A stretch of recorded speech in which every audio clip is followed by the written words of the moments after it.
ಎಲ್ರಿಗೂ ನಮಸ್ಕಾರ ಸ್ನೇಹಿತರೆ, ಅಡುಗೆ ಚಾನಲ್ಗೆ ಸ್ವಾಗತ. ಇವತ್ತು ಡಿಫ್ರೆಂಟ್ ಆಗಿರೋ ವಿಡಿಯೋ ಚಾಟ್ ಐಟಮ್ನ ತೋರಿಸ್ತಾ ಇದ್ದೀನಿ. ಒಂದು ಸೇವ್ ಪುರಿ ಮಾಡಿದ್ದೆ, ಹಾಗೆಯೇ ದಹಿ ಪುರಿ ಮಾಡಿದ್ದೆ. ತುಂಬ ರುಚಿಯಾಗಿ ಆಗಿತ್ತು. ನಿಮ್ಮ ಜೊತೆ ಶೇರ್ ಮಾಡೋಣ ಅಂತ ವಿಡಿಯೋ ಮಾಡಿದ್ದೀನಿ. ಈರುಳ್ಳಿ ಬೆಳ್ಳುಳ್ಳಿ ಇಲ್ಲದೇ ರುಚಿಯಾಗಿ ಸೇವ್ ಪುರಿ ಮತ್ತು ದಹಿ ಪುರಿ ಹೇಗೆ ಮಾಡೋದು ಅಂತ ತೋರಿಸ್ತೀನಂತೆ. ಮೊದಲಿಗೆ ನಾವು ಸೇವ್ ಮಾಡ್ಕೊಂಬಿಡೋಣಂತೆ. ನಾನಿಲ್ಲಿ ಒಂದು ಸ್ವಲ್ಪ ಕಡಲೆ ಹಿಟ್ಟನ್ನು ತೊಗೊಂಡಿನಿ, ಒಂದು 2 ಬೌಲಷ್ಟು ಕಡಲೆ ಹಿಟ್ಟು. ಇದಕ್ಕೆ ಒಂಚೂರು ರುಚಿಗೆ ತಕ್ಕಷ್ಟು ಉಪ್ಪನ್ನು ಹಾಕಿ ನೀರು ಹಾಕಿಬಿಟ್ಟು ಇದನ್ನು ಸ್ವಲ್ಪ ತೆಳ್ಳಗೆ ಕಲಿಸ್ಕೋಬೇಕಂದ್ರೆ ಗಟ್ಟಿಯಾಗಿ ಹಿಟ್ಟನ್ನು ಕಲಿಸ್ಕೊಂಡ್ಬಿಟ್ರೆ ನಮಗೆ ಸೇವ್ ಹಾಕೋದಕ್ಕೆ ತುಂಬ ಕಷ್ಟ ಆಗುತ್ತೆ. ಹಾಗಾಗಿ ಸ್ವಲ್ಪ ತೆಳುವಾಗಿ ಹಿಟ್ಟನ್ನು ಕಲಿಸ್ಕೋಬೇಕು. ಇದಕ್ಕೆ ಬೇರೆ ಏನೂ ಹಾಕೋದು ಬೇಡ, ಸ್ವಲ್ಪ ಉಪ್ಪು ಹಾಕ್ಕೊಂಡ್ರೆ ಸಾಕು. ಮತ್ತು ಯಾಕಂದರೆ ಜೀರಿಗೆ ಆಗಲಿ ಓಂಕಾಳಾಗಲಿ ಹಾಕಿದ್ರೆ ಸೇವ್ ಒತ್ತೋದಕ್ಕೆ ಕಷ್ಟ ಆಗುತ್ತೆ. ಯಾಕಂದರೆ ಇದು ಸೇವ್ ಪೂರಿಗೆ ಅದಕ್ಕೆ ಚಾಟ್ ಐಟಮ್ಗಳಿಗೆ ನಾವು ಸ್ವಲ್ಪ ತೆಳುವಾದ ಸೇವ್ ಮಾಡ್ಕೋಬೇಕು ಅಲ್ವಾ, ಅದಕ್ಕೋಸ್ಕರ ಅದು ಮಧ್ಯದಲ್ಲಿ ಕೂತ್ಕೊಂಡ್ಬಿಟ್ರೆ ಸೇವ್ ಒತ್ತೋದಕ್ಕೆ ಕಷ್ಟ ಆಗುತ್ತೆ. ನೋಡಿರಿ, ಈ ರೀತಿಯಾಗಿ ಸ್ವಲ್ಪ ತೆಳ್ಳಗೆ ಕಲಿಸ್ಕೋಬೇಕು. ತುಂಬ ನೀರಾಗಿ ಬೇಡ, ತುಂಬ ಗಟ್ಟಿಯಾಗಿ ಬೇಡ. ಈಗ ನಾನಿಲ್ಲಿ ಚಕ್ಲಿ ಪಾವ್ಗೆ ಈ ರೀತಿ ಸಣ್ಣಗಿರೋಂಥ ಒಂದು ಬಿಲ್ಲೆಯನ್ನು ಹಾಕ್ಕೊಂಡಿದ್ದೀನಿ. ನಾವು ಒತ್ತು ಶಾವಿಗೆ ಮಾಡ್ತೀವಲ್ವ, ಅದೇ ಬಿಲ್ಲೆನೆ. ಈಗ ಹಿಟ್ಟನ್ನು ಇದಕ್ಕೆ ಸ್ವಲ್ಪ ಎಣ್ಣೆ ಸವರ್ಕೊಂಬಿಟ್ಟು ಹಾಕ್ಕೊಂಡ್ರೆ ನಿಮಗೆ ನೀಟಾಗಿ ಎಲ್ಲೋ ಹತ್ಕೊಳ್ಳೋದಿಲ್ಲ. ನೀಟಾಗಿ ನೋಡಿರಿ, ಈಗ ಎಣ್ಣೆ ಕಾದಿದೆ. ಇದಕ್ಕೆ ಸೇವನ್ನ ಹೀಗೆ ಡೈರೆಕ್ಟಾಗಿ ಅದಕ್ಕೇ ಹಿಂಡ್ಕೊಂಬಿಡೋದು.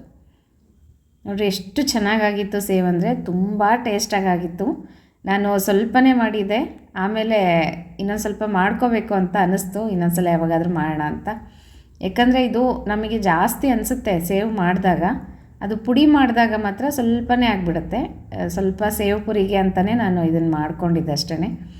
ನನಗೆ ಸ್ವಲ್ಪ ಚಾಟ್ಸ್ ಐಟಮ್ಗಳು ತುಂಬ ಇಷ್ಟ ಆಗುತ್ತೆ, ಆದರೆ ನಾವು ಆಚೆ ಕಡೆ ಎಲ್ಲೂ ತಿನ್ನೋದಿಲ್ಲ. ಮತ್ತು ಈರುಳ್ಳಿ ಬೆಳ್ಳುಳ್ಳಿ ಅದನ್ನೇನೋ ತಿನ್ನೋಲ್ಲ. ಹಾಗಾಗಿ ಮನೆಯಲ್ಲೇ ಟ್ರೈ ಮಾಡೋಣ ಅಂತ ಫಸ್ಟ್ ಟೈಮ್ ಮಾಡಿದ್ದೀನಿ. ತುಂಬ ಅಂದರೆ ತುಂಬಾ ರುಚಿಯಾಗಿತ್ತು.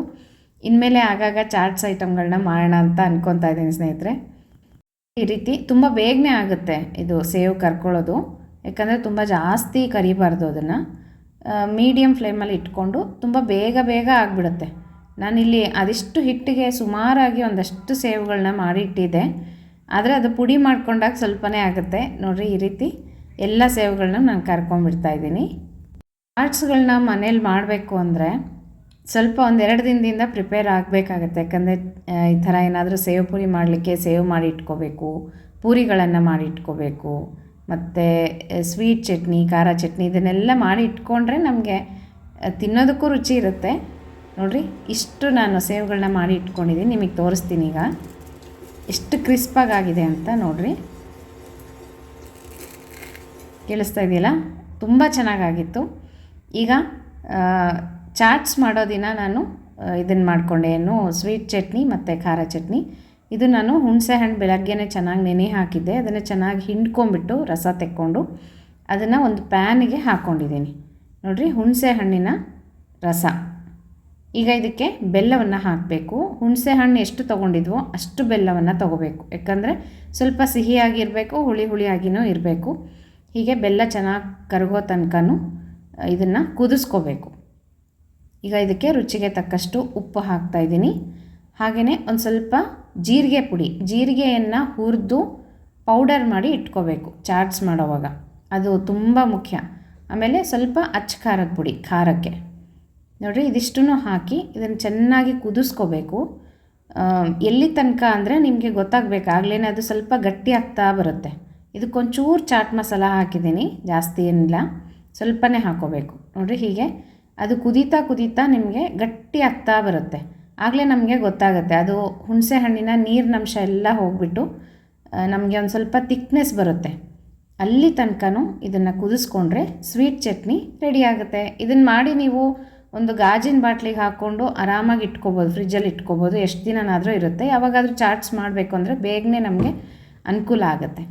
ನೋಡಿರಿ, ಈಗ ಇದು ತಣ್ಣಗಾದಮೇಲೆ ಮತ್ತೆ ಗಟ್ಟಿ ಆಗುತ್ತೆ. ಹಾಗಾಗಿ ತುಂಬ ಜಾಸ್ತಿ ಗಟ್ಟಿ ಮಾಡ್ಕೋಬೇಡ್ರಿ, ಸ್ವಲ್ಪ ಮೀಡಿಯಮ್ ಆಗಿದ್ದಾಗೇ ತೆಕ್ಕೊಂಬಿಡೋದು. ಈಗ ಇದಾಗಿದೆ, ನೋಡ್ತಾ ಇದ್ದೀರಲ್ಲ, ಇಷ್ಟಿದ್ರೆ ಸಾಕು. ಇದು ಬಿಸಿ ಇದೆ, ತಣ್ಣಗಾದಮೇಲೆ ಚೆನ್ನಾಗಿ ಗಟ್ಟಿ ಆಗುತ್ತೆ.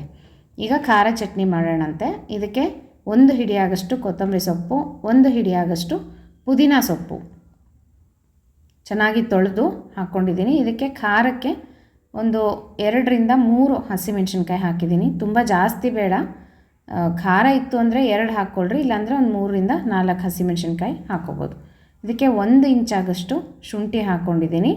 ಬೆಳ್ಳುಳ್ಳಿ ತಿನ್ನೋರು ಬೆಳ್ಳುಳ್ಳಿ ಇದ್ರ ಜೊತೆಗೆ ಮಿಕ್ಸಿ ಮಾಡ್ಕೋಬೋದು. ಮತ್ತು ಇದಕ್ಕೆ ಸ್ವಲ್ಪ ಜೀರಿಗೆ ಪುಡಿ, ಹುರಿದಿರುವಂಥ ಜೀರಿಗೆ ಪುಡಿ, ರುಚಿಗೆ ತಕ್ಕಷ್ಟು ಉಪ್ಪು, ಹಾಗೆಯೇ ನಿಂಬೆಹಣ್ಣಿನ ರಸ, ಅರ್ಧ ಹೋಳಾಗಷ್ಟು ನಿಂಬೆಹಣ್ಣನ್ನು ಇದಕ್ಕೆ ಹಿಂಡ್ಕೊಂಡಿದ್ದೀನಿ. ಇದನ್ನು ಚೆನ್ನಾಗಿ ನುಣ್ಣಗೆ ರುಬ್ಕೋಬೇಕು. ನೋಡಿರಿ ಈ ರೀತಿ.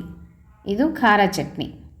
ಈಗ ಇದಕ್ಕೆ ಇನ್ನೊಂದು ಸ್ವಲ್ಪ ನೀರು ಹಾಕಿದ್ದೀನಿ. ತುಂಬ ಗಟ್ಟಿ ಮಾಡ್ಕೋಬಾರ್ದು, ಸ್ವಲ್ಪ ತೆಳುವಾಗಿರಬೇಕು. ಈಗ ನೋಡಿರಿ ಗ್ರೀನ್ ಚಟ್ನಿ ಅಥವಾ ಖಾರದ ಚಟ್ನಿ ರೆಡಿಯಾಗಿದೆ. ಮತ್ತು ಇದ್ರ ಜೊತೆಗೆ ಇದು ಸ್ವೀಟ್ ಚಟ್ನಿ ಎರಡೂ ರೆಡಿ ಮಾಡಿ ಇಟ್ಕೊಂಡಿದ್ದೀನಿ. ಈಗ ಪೂರಿಗಳನ್ನು ಕರ್ಕೊಂಡ್ಬಿಡ್ತೀನಿ. ಸೇವ್ ಪೂರಿ ಮಾಡಲಿಕ್ಕೆ ಪೂರಿ ಬೇಕಲ್ವ, ಇದು ರೆಡಿ ಅಂಗಡಿಯಲ್ಲಿ ಸಿಗುತ್ತೆ, ಅದನ್ನೇ ತಂದಿದ್ದೆ ನಾನು. ನೀವು ಮನೇಲಿ ಮಾಡ್ಕೊಳ್ಳೋದಾಯಿತು ಅಂದರೆ ಚಿರೋಟಿ ರವೆ ಅದನ್ನು ಮುಂಚೆನೇ ಕಲಸಿ ಇಡಬೇಕು. ಒಂದು 2-3 ಅವರ್ಸ್ ಚೆನ್ನಾಗಿ ನೆನಿಬೇಕು. ಅದನ್ನು ಲಟ್ಟಿಸ್ಕೊಂಡು ಈ ರೀತಿ ಕರ್ಕೊಳ್ಳೋದಷ್ಟೇ. ಅದನ್ನು ತುಂಬ ಈಸಿ. ನನಗೆ ಸಮಯ ಇರಲಿಲ್ಲ ಅಂತ ನಾನು ರೆಡಿ ತೊಗೊಂಡು ಬಂದಿದ್ದೆ. ಇದನ್ನು ಅಷ್ಟೇ ತುಂಬ ಚೆನ್ನಾಗಾಗುತ್ತೆ ಪೂರಿಗಳು. ಇದು ಚಿರೋಟಿ ರವೆದೇನೆ, ಆದರೆ ನಾವು ಮನೆಯಲ್ಲೂ ಸಹ ಮಾಡ್ಕೋಬೋದು. ಇನ್ನೊಂದು ಸಲ ಯಾವಾಗಾದರೂ ಮಾಡಿದಾಗ ನಿಮಗೆ ತೋರಿಸ್ತೀನಿ ಸ್ನೇಹಿತರೆ. ಈಗ ನೋಡಿರಿ ಎಲ್ಲ ಪೂರಿಗಳನ್ನು ನಾನು ನೀಟಾಗಿ ಕರೆದು ಬಿಡ್ತಾಯಿದ್ದೀನಿ. ಇವು ಎಷ್ಟು ಚೆನ್ನಾಗಿ ಉಬ್ಕೊಂಡು ಬರುತ್ತೆ ಅಂದರೆ ತುಂಬ ಚೆನ್ನಾಗಾಗುತ್ತೆ. ಹಗುರವಾಗೂ ಇರುತ್ತೆ, ಏನು ಗಟ್ಟಿ ಅಂತ ಅನಿಸೋದಿಲ್ಲ ನಮಗೆ. ಪೂರಿಗಳು ತುಂಬ ಚೆನ್ನಾಗಿರುತ್ತೆ. ಹೀಗೆ ಎಲ್ಲ ಪೂರಿನೂ ಕರೆದ್ಬಿಟ್ಟು ತೆಗೆದಿಟ್ಕೋಬೇಕು.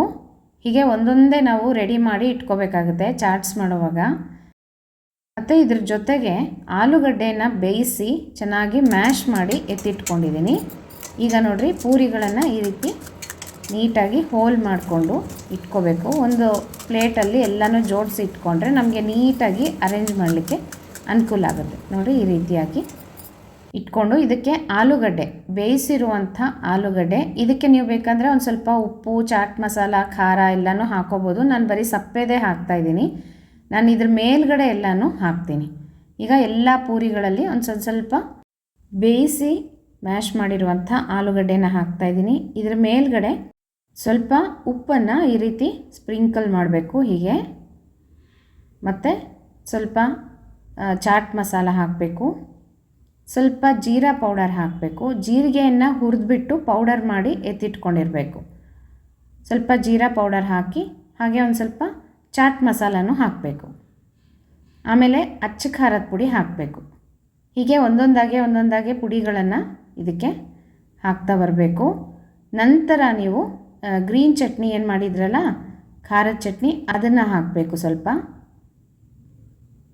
ನಾನು ಒಟ್ಟೊಟ್ಟಿಗೆ ಸೇವ್ ಪುರಿ ಮತ್ತು ದಹಿ ಪುರಿ ಎರಡೂ ತೋರಿಸ್ತಾ ಇದ್ದೀನಿ.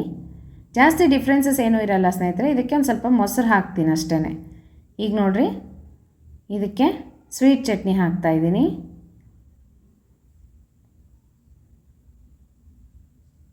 ಈಗ ಸ್ವಲ್ಪ ಕ್ಯಾರೆಟ್ ತುರಿ ಹಾಕ್ತಾಯಿದ್ದೀನಿ.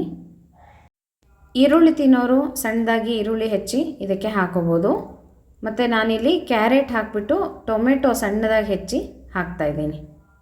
ಇದ್ರ ಮೇಲೆ ನಾವು ಸೇವ್ ಏನು ಮಾಡಿ ಇಟ್ಕೊಂಡಿದ್ವಲ್ಲ ಅದನ್ನು ಸಣ್ಣದಾಗಿ ಪುಡಿ ಮಾಡಬೇಕು. ಪುಡಿ ಮಾಡಿಕೊಂಡು ಈ ರೀತಿ ಇದ್ರ ಮೇಲ್ಗಡೆ ಸ್ವಲ್ಪ ಜಾಸ್ತಿನೇ ಹಾಕೋಬೇಕು ಸೇವ್ ಪುರಿಗಾದರೆ. ಈಗ ನೋಡಿರಿ ಈ ಕಡೆ ದಹಿ ಪುರಿಗೆ ಸ್ವಲ್ಪ ಮೊಸರನ್ನು ಹಾಕ್ತಾಯಿದ್ದೀನಿ. ಮೊಸರು ಹಾಕಿಬಿಟ್ಟು ಇದ್ರ ಮೇಲೆ ಮತ್ತೆ ಒಂಚೂರು ಖಾರ, ಒಂಚೂರು ಉಪ್ಪು, ಚಾಟ್ ಮಸಾಲ, ಜೀರಿಗೆ ಪುಡಿ ಎಲ್ಲನೂ ಈ ರೀತಿ ಸ್ಪ್ರಿಂಕಲ್ ಮಾಡಿ ಸ್ವಲ್ಪ ಸ್ವೀಟ್ ಚಟ್ನಿ ಹಾಕ್ತಾಯಿದ್ದೀನಿ. ಹಾಗೆಯೇ ಸೇವ್ ಪುರಿಗೂ ಸ್ವಲ್ಪ ಗ್ರೀನ್ ಚಟ್ನಿ ಮತ್ತು ಸ್ವೀಟ್ ಚಟ್ನಿಯನ್ನು ಹಾಕ್ಕೊಳ್ಳೋದು. ಹೀಗೆ ಮೇಲೆ ಒಂದು ಸ್ವಲ್ಪ ಹಾಕಿದ್ರೆ ನೋಡೋದಕ್ಕೂ ಒಳ್ಳೆ ಅಟ್ರ್ಯಾಕ್ಷನ್ ಆಗಿ ತುಂಬ ಚೆನ್ನಾಗಿರುತ್ತೆ. ಇದಕ್ಕೊಂದು ಸ್ವಲ್ಪ ಸೇವನ್ನ ಹಾಕ್ತಾಯಿದ್ದೀನಿ. ಹೀಗೆ ಸೇವ್ ಪುರಿ ಮತ್ತು ದಹಿ ಪುರಿ ರೆಡಿ ಆಯಿತು ಸ್ನೇಹಿತರೆ. ತುಂಬ ಅಂದರೆ ತುಂಬ ರುಚಿಯಾಗಿತ್ತು. ನೀವು ಸಹ ಟ್ರೈ ಮಾಡಿರಿ. ಸ್ವಲ್ಪ ಎಲ್ಲ ಪ್ರಿಪ್ರೇಷನ್ ಮಾಡ್ಕೋಬೇಕಾಗುತ್ತೆ ಮುಂಚೆನೇ, ಯಾಕಂದರೆ ಸೇವ್ ಎಲ್ಲ ರೆಡಿ ಮಾಡಿ ಇಟ್ಕೋಬೇಕು, ಆಲೂಗಡ್ಡೆ ಬೇಯಿಸಿ ಮ್ಯಾಶ್ ಮಾಡಿ ಇಟ್ಕೋಬೇಕು, ಪುಡಿಗಳನ್ನು ಮಾಡಿ ಇಟ್ಕೋಬೇಕು, ಪೂರಿಗಳನ್ನು ಮಾಡಿ ಇಟ್ಕೋಬೇಕು. ಇಷ್ಟೆಲ್ಲ ಕೆಲಸ ಇರುತ್ತೆ. ಆದರೆ ತಿನ್ನೋದಕ್ಕೆ ಕೂತ್ಕೊಂಡ್ರೆ 10 ನಿಮಿಷ ಸ್ನೇಹಿತರೆ ಎಲ್ಲ ಪಟಾಪಟ್ ಖಾಲಿ ಆಗಿಬಿಡುತ್ತೆ. ನಾನು ಫಸ್ಟ್ ಟೈಮ್ ಟ್ರೈ ಮಾಡಿದೆ. ತುಂಬ ಅಂದರೆ ತುಂಬಾ ರುಚಿಯಾಗಿತ್ತು. ಇನ್ನೊಂದು ಸಲ ಯಾವಾಗಾದರೂ ಪಾನಿಪುರಿ ಮಾಡೋಣ ಅಂತ ಅಂದ್ಕೊಂಡಿದ್ದೀನಿ. ನೀವು ಸಹ ಟ್ರೈ ಮಾಡಿರಿ, ಮಕ್ಕಳುಗಳಿಗೆ ಮಾಡಿಕೊಡ್ರಿ. ಹೇಗೆ ಬಂತು ಅಂತ ತಿಳಿಸೋದು ಮರಿಬೇಡ್ರಿ ಸ್ನೇಹಿತರೆ. ಹಾಗೆಯೇ ಡಿಫ್ರೆಂಟ್ ಆಗಿರುವಂಥ ವಿಡಿಯೋ ಹೇಗೆ ಅನ್ನಿಸ್ತು ನಿಮಗೆ ಕಮೆಂಟ್ ಮಾಡೋದು ಮರಿಬೇಡ್ರಿ ಸ್ನೇಹಿತರೆ. ಮತ್ತು ಮುಂದಿನ ವಿಡಿಯೋ ಒಟ್ಟಿಗೆ ಸಿಗೋಣಂತೆ. ನಮಸ್ಕಾರ.